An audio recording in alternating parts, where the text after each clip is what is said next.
Hi, welcome to our channel where we share the most intriguing stories. I moved to Montana for peace, built a cabin by the lake, surrounded by forest and silence. But peace has enemies, and hers wore a white pantsuit, carried fake maps, and claimed my land was hers. What started as a neighborly spat became an all-out war, and I came to win. I never thought moving to Montana would be anything other than peaceful. After 20 years working as a surveyor and civil engineer, I'd finally cashed out of the corporate grind and bought a 20-acre stretch of land that touched the north edge of a private lake in Lincoln County. Thick timber behind me, water in front, a seasonal creek down the ridge, and no HOA in sight. Just how I liked it.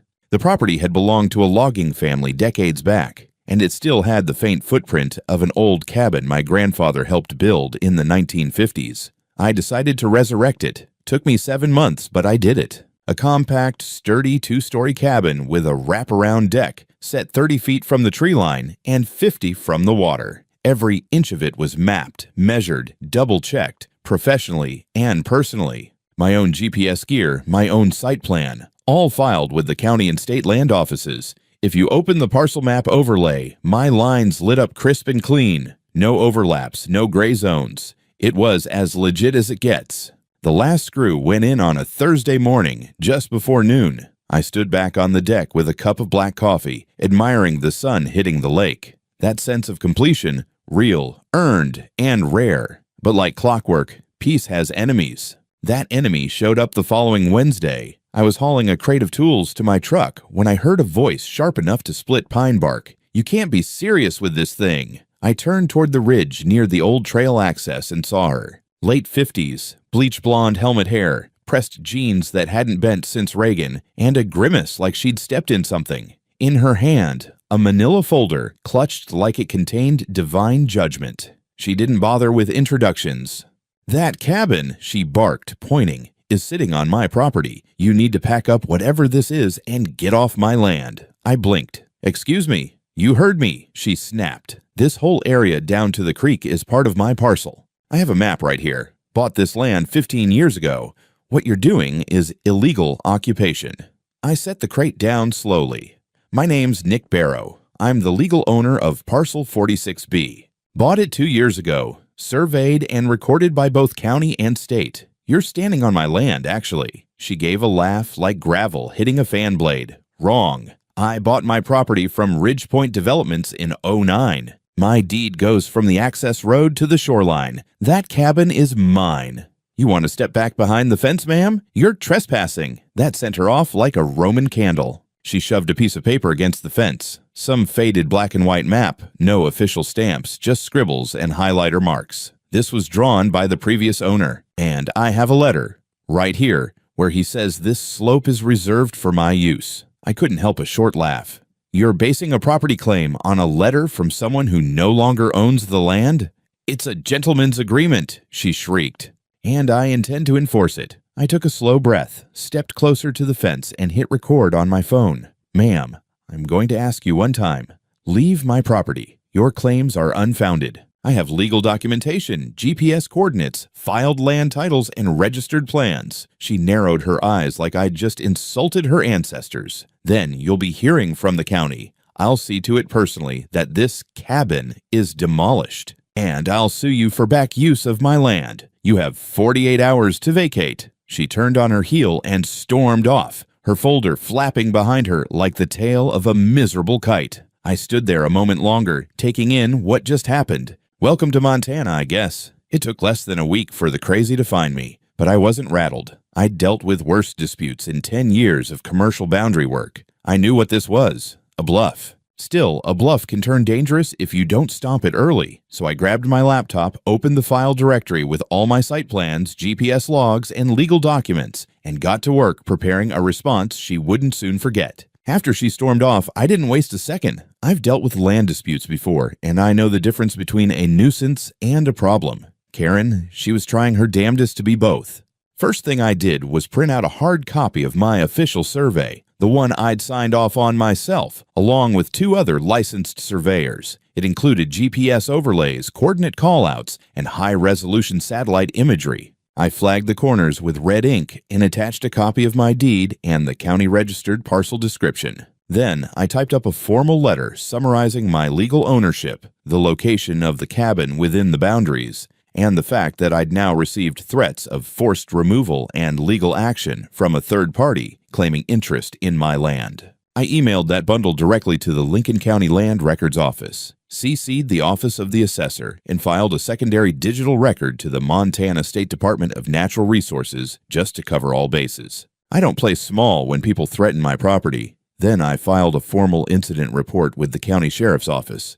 Not a criminal complaint, just a log of the encounter. I included video footage from my phone, photos of the fence line, and a transcript of her exact words. My goal was simple: create a legal trail before she could distort it. That afternoon, I went into town and hired a third-party independent surveyor, Tim Blanchard, a guy with a spotless reputation and zero ties to me. I wanted neutral verification that my data was accurate and unchallengeable. He agreed to head out the following morning to verify my boundaries using RTK GPS and cross-check my corner markers. I also installed 2 new motion-activated trail cameras, one facing the slope toward Karen's house and the other near the trail she used to access my property. I wasn't taking chances. By Friday morning, Tim had completed his pass and confirmed every inch of my boundaries matched the official record. My cabin stood exactly 26 feet inside my southern lot line, not 1 inch over. His report was clean, stamped, and signed by an outside professional. That same day, I received an email from the county assessor's office. Apparently, they had already had communications from a woman named Karen Godfrey, who claimed there had been encroachment on her property by a freestanding illegal structure. Fortunately, the county didn't just take her word. They'd seen the survey records, saw the title match, and politely suggested she submit any evidence she had in writing or drop the matter. Of course, she didn't drop it. That evening, I found an envelope taped to my mailbox, unmarked, but I recognized the handwriting. Inside was a letter titled "Final Warning Before Legal Action," accompanied by a badly photocopied map with an old coffee stain and a post-it labeled "Private Zone Property Line as per developer notes." It looked like something a third grader would draw in detention. The letter accused me of aggressive and unlawful behavior, hostile boundary expansion, and property intimidation tactics. She demanded that I hand over the keys to the cabin until rightful ownership can be restored, and threatened immediate litigation. She even claimed that I had removed her original boundary markers. An obvious lie, since no such markers existed within her records. I scanned the documents, logged them, and forwarded everything to the sheriff's office and to my land attorney in Missoula. I don't even like lawyers, but I like being blindsided in court even less. The last straw. Saturday morning, I spotted her again, standing just beyond the tree line with a pair of binoculars, watching the cabin, watching me. When she realized I'd seen her, she disappeared back into the woods like a deer with a bad attitude. I filed a no-contact request that same day. Not a restraining order, just a formal notice that further harassment would be treated as unlawful trespass and intimidation. By the end of the week, I had everything documented, submitted, notarized, and logged in triplicate. Karen could scream until her face turned blue, but if she escalated, I'd already built the legal walls 10 feet high. She didn't know who she was messing with, but soon enough, she would. Monday morning rolled in wet and gray, typical for early spring up in the mountains. I had just finished checking the motion-activated cameras, no new Karen sightings, thank God, when I got the call. It was from Caleb Jennings, a senior field officer from the County Land Survey Coordination Unit. Friendly guy. Deep voice, sounded like he lived on black coffee and common sense. "Mr. Barrow," he said, "we received duplicate requests from both you and Ms. Godfrey regarding a potential boundary dispute. Given the escalation, we're dispatching a county surveyor and recorder this week to independently assess the properties. Standard protocol. You'll be notified 24 hours in advance." Perfect. I thanked him and started pulling together my full file. Maps, drone overlays, physical corner stake photos, every correspondence from the past week, printed and tabbed. I'd even flagged original lumber transport records from the 1940s to show how the land was historically platted, just in case. 2 days later, 2 trucks pulled up my drive, a dusty green Ford with the county seal and a silver SUV marked Independent Recorder. Out stepped Caleb and a woman named Marissa Dodd, clipboard in one hand and Leica total station slung over her. Shoulder. I offered coffee and stepped aside. They didn't need much from me, just access to the southeast quadrant and permission to cross over to the adjacent lot. I warned them Karen might be uninhibited in her behavior, and Caleb chuckled like it wasn't his first rodeo. I watched from a distance while they walked the fence line, marked control points, and pulled GPS coordinates. After a couple of hours, they asked to verify some interior points along the slope between my cabin and Karen's backyard. I walked with them to the boundary line, pointing out the fresh pink flags my surveyor had placed. That's when I saw her. Karen stood barefoot on her deck, wearing a turquoise bathrobe, one hand on her hip, the other clutching a cup of tea like it was her royal scepter. The moment she saw Caleb and Marissa scanning the slope with a laser rangefinder, she charged down her steps. "You can't just come onto my property without a formal notice," she shrieked. "This is an invasion of privacy." "I'll call the sheriff." Caleb calmly held up a laminated permit. "Ms. Godfrey, we're acting under county authority due to a mutual boundary dispute filing. You were notified via mail and email. You also signed the original development documents granting right of access for official inspection." Karen went silent, blinking like a fax machine out of toner. Then she hissed, "Well, I still don't consent." "You don't need to," Marissa said flatly, never looking up from her laser rangefinder. The rest of the inspection proceeded in awkward silence, Karen fuming on the edge of her deck like a suburban gargoyle. Once they were done, Caleb thanked me and said, "We'll have results for both parties within 48 hours. Should be interesting." He wasn't kidding. That Friday, I got a certified envelope hand-delivered by a county courier. Inside was a summary of findings that read like a Christmas miracle. I read it 3 times just to be sure I wasn't hallucinating. 1. My cabin was entirely and cleanly within my recorded boundaries. Not even a gutter crossed the line. Dusra. Karen's house, the one she bought 15 years ago through some fly-by-night bankrupt developer, was encroaching 26 feet into my parcel. Her entire rear deck, exterior shed, and gravel parking spot on my land. Moondrom. The original subdivision plat that Karen referenced had never been finalized or registered with the county. No legal binding corners, no certified corner posts, and, most critically, no formal deeded overlay, approved post-construction. In other words, her house was built in the wrong place, and it wasn't my cabin invading her world. It was her entire back half living rent-free on mine. I sat there at the kitchen table, just staring at the document, the corners of my mouth twitching. It was absurd. It was beautiful, and it was about to get a whole lot worse for Karen. I didn't even need to make a move. That same evening, I heard it, a high-pitched, glass-shattering scream echoing from her porch. I stepped outside in time to see Karen pacing back and forth with a crumpled envelope in her hand, waving it like a protest flag. Then she spotted me. "You planned this," she screeched, jabbing a finger in the air. "You set me up. You bribed them." I blinked. "You bribed yourself into a house on land you don't own? Don't be smart, Nicholas. You're going to regret this." "I'll fight it." "You already lost, Karen. The ground says so." She turned and slammed her front door hard enough to make a magpie fly out of a nearby pine. I went back inside, poured myself a whiskey, and took a long, satisfied sip.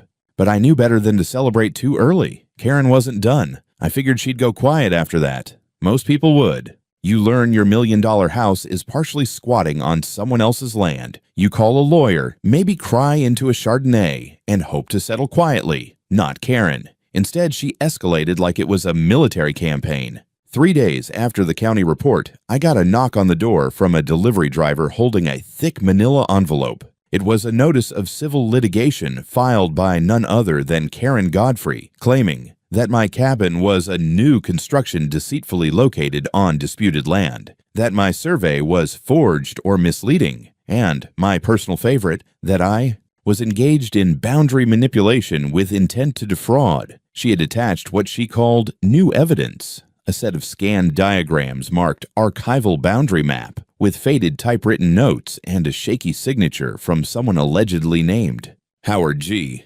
Fincher, land expert, retired. It looked like it had been printed off the internet and dunked in tea to look old. My reaction wasn't shock. It was awe, the sheer creativity of delusion. She was manufacturing paperwork like she had a Staples in her basement. I passed the whole file to my attorney, Melissa Rudd, a woman with the patience of a nun and the kill instinct of a tiger. She reviewed the documents silently, then looked up and said, "She's dead in the water." But we're not just playing defense. Melissa filed a counterclaim the same day: trespass, defamation, attempted fraud, and interference with property development. We attached the official county findings, my complete survey packet, and sworn statements from my contractors who'd been on site during the build. We even included aerial drone photos from a year ago showing the cabin's foundation long before Karen ever opened her mouth. But the real ace was what I found next. Buried in my files from my grandfather was an old Forest Service aerial photo from the 1970s. It showed the original hunting cabin he'd built with coordinates stamped on the print. It didn't just confirm our family's presence on that land long before Karen's developer rolled into town. It matched exactly with where I'd rebuilt the new cabin. We had history, continuity, and legal boundary evidence going back nearly 50 years. Meanwhile, Karen doubled down. She installed a bright orange sign on the trail near the slope. "Warning, disputed property. Enter at your own risk." Then she posted a rant in the local community Facebook group, accusing me of bullying an older woman and claiming I was trying to steal her home for profit. To her credit, a few people commented with sympathy, until someone, bless their soul, posted a screenshot of the county survey result. Then it got quiet. The next escalation: she tried to file a request for emergency injunction to stop me from modifying or altering the landscape. A judge threw it out the same afternoon. At this point, it was almost cartoonish. But cartoonish can still be dangerous. Because then came the mailbox incident. One morning, I walked down to collect mail and found my box smashed flat, post twisted sideways, bolts ripped out of the ground. Not just vandalized, obliterated. I checked the footage on my trail cam and saw it clear as day. A red Jeep Cherokee with a bumper sticker that said, "Real Americans Resist." Guess whose car that is? I sent the footage to the sheriff's department and filed a report. Still no arrest. They said it wasn't conclusive enough, but it was logged, and it was fuel for our countersuit. Then, as if the universe wanted to top it off, I got a letter from the Planning and Zoning Department. Apparently, Karen had filed a formal complaint saying my cabin was built without proper septic clearance and violated view obstruction ordinances. I laughed so hard I spilled my coffee. Because not only did I have clearance, I had photos of the inspector posing in front of the septic trench, giving a thumbs up. Literal evidence. Smiling. Melissa said, "She's throwing cooked spaghetti at the wall. Let's hit back." She drafted a new motion requesting an injunction to stop Karen from filing further nuisance complaints unless reviewed by a court officer. We included timestamps, photos, the smashed mailbox, the signs, the false reports, the whole circus. But what really tipped the scale? Our forensic analyst, yes, Melissa had a guy, confirmed that Karen's new map had fonts and printing artifacts from modern home printer models, and the signature from her so-called land expert, copied from an online real estate listing from 2 years ago. We now had hard evidence of document forgery. It was time to go nuclear. Court day. The hearing was set for 9 a.m. at the Lincoln County Courthouse. Small building, brick-faced, with too few parking spots, and one perpetually angry bailiff who looked like he moonlighted as a bouncer for a biker bar. I arrived with Melissa at 8:15, dressed in what I call my "I don't want to be here, but I'll win anyway" outfit. Dark jeans, boots, pressed shirt, clean shave. Melissa was in full kill mode. Blazer sharp enough to slice glass, hair tied back, binder under one arm like it was a sword. Karen? She arrived in a white pantsuit that screamed Real Housewives of Kalispell and strutted in like she'd already won a defamation settlement. We were in civil court, not criminal, at least not yet, but the stakes felt real. Her original complaint was laughable, accusing me of building on her land, falsifying records, land aggression. But my counterclaim, now that was the main course: trespass, slander, forgery, attempted fraud, destruction of property, harassment. Judge Miller, mid-60s, thick glasses, zero tolerance for nonsense, took his seat and called the matter. Karen's attorney, some scrawny suit with shoe scuffs and an overconfident drawl, made opening statements about long-standing property confusion, misguided boundary assumptions, and how Miss Godfrey is simply trying to reclaim what has always been hers.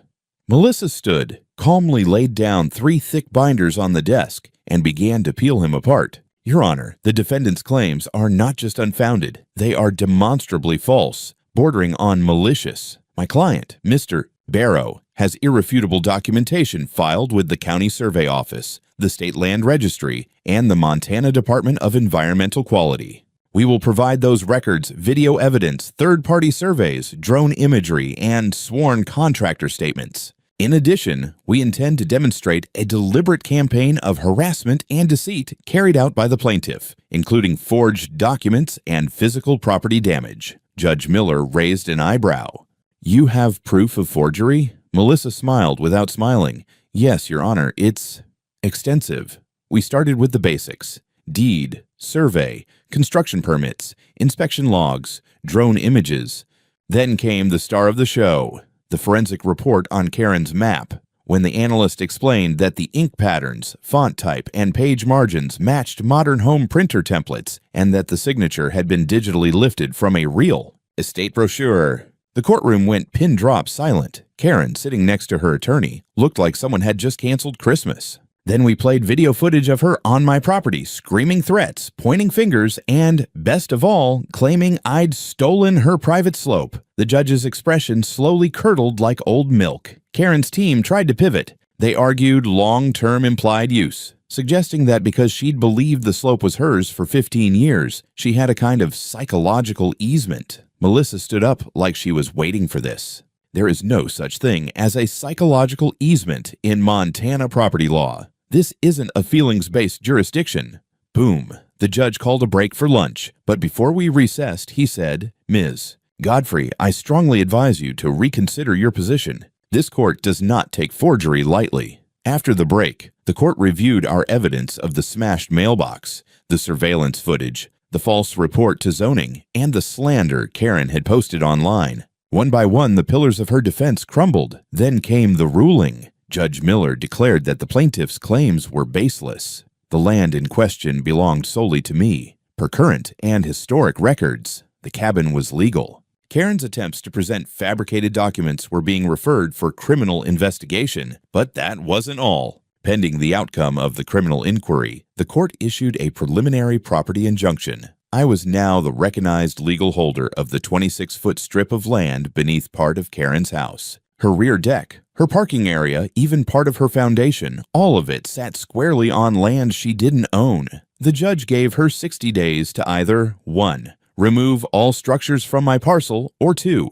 Submit an offer to purchase that portion of land at market rate plus legal penalties. If neither was completed, I had the right to seek full acquisition of the structure by adverse encroachment recovery. Basically, I could file for control of her whole damn house. Karen looked like she'd aged 10 years by the time the gavel hit the bench. I walked out of that courtroom with no smile, no swagger, just the kind of stillness you get when someone fires a final shot and knows it hit. But deep down, I knew Karen wasn't the type to surrender. Not yet. 60 days. That was the deadline Judge Miller gave Karen. 2 months to either tear down the parts of her house that trespassed onto my land or come to the table with a serious offer. I expected silence, or maybe a lowball attempt just to stall. What I didn't expect was for Karen to go full scorched earth mode by day 3. It started with noise. Literal noise. Contractors, unlicensed, loud, and clearly paid in cash, showed up early Saturday morning with power tools and a bulldozer. Melissa was staying over that weekend. We stepped out with coffee mugs still in hand and stared at the chaos brewing on the slope behind her house. One of the workers was holding blueprints. I walked up to him and asked who hired them and whether they had permits for demolition on that part of the property. He shrugged and said, "Lady in the White House said we're pulling down the deck and adding a new one. No need for a permit because it's on private land." Private land, my land. I told him calmly that any work done within the flagged area was under court injunction and could constitute criminal trespass. He looked at me blankly, then turned around and yelled, "Hey, Karen! This guy says we can't touch it." Karen came out with a robe over her jeans and a mug of something steaming. Maybe coffee, maybe delusion. She started shouting about how she was exercising her property rights and that the judge only meant I couldn't build something new. I can still replace what's already there. Melissa was already calling the sheriff. The deputies arrived fast. I showed them the court order and the new video footage. They ordered the crew to stop immediately. Karen tried to argue, claimed she had a revised map showing she had rights to the slope again. One deputy glanced at it and said, "Ma'am, this looks like it was printed off Zillow." She went red, then purple. The workers packed up, muttering about not getting paid. That would have been enough for most people, but Karen wasn't most people. 4 days later, I got a call from the county office. Karen had filed an emergency claim to reverse the judge's decision, citing new evidence and accusing me of tampering with boundary markers. She also launched a smear campaign. She started showing up at the local market, the post office, even church parking lots, ranting about how I was stealing homes and using fake documents to bankrupt widows. A couple of neighbors called me just to say she was unraveling in public. One guy even said she'd passed around printed photos of her house, circling the back deck and scribbling "stolen" in red ink. At this point, I wasn't angry. I was fascinated. It was like watching someone try to outrun an avalanche they started. Melissa filed a response to the appeal. Meanwhile, I started digging deeper. I called in an old friend of mine from my surveying days, Tanner Briggs, now a high-level consultant with the Bureau of Land Management. He owed me a favor and I cashed it in.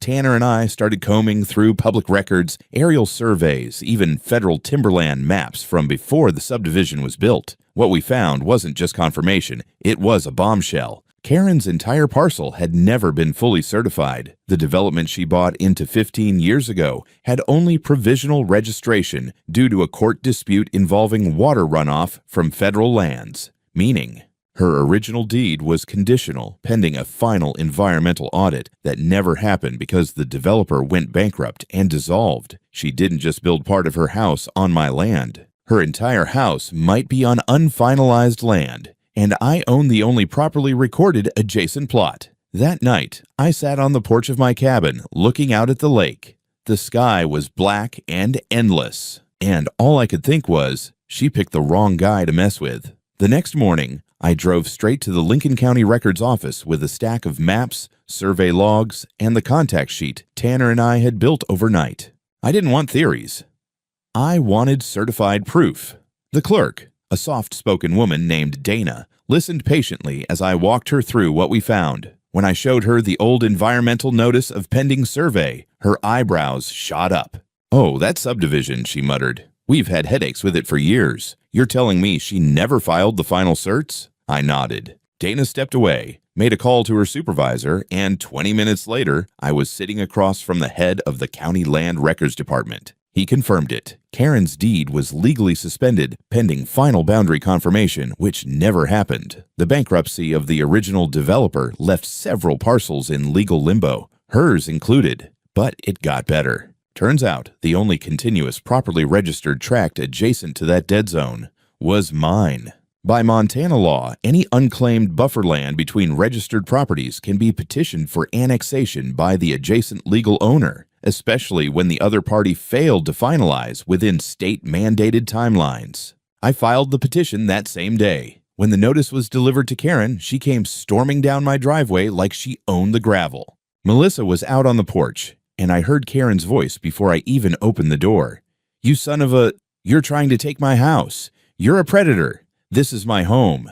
I stepped outside calmly. "Karen, you built your house on property that was never finalized, and a portion of it is on mine. That's not my fault. That's your negligence." She threw a packet of papers at me, more of those fake maps and affidavits from her so-called archival expert. Melissa picked one up and laughed. "This is a PowerPoint printout." Karen snapped. She charged at me. Not a metaphor, she actually lunged. I sidestepped and she stumbled on the first step of my porch. Melissa had already hit record on her phone. I told Karen to leave immediately. She refused. I called the sheriff. 15 minutes later, 2 deputies arrived. Karen was still pacing in front of my porch, muttering about lawsuits and conspiracies. When they asked her to leave, she screamed, "This is all part of a land grab. He wants to take my life." They escorted her off the property. I filed a restraining order the next morning.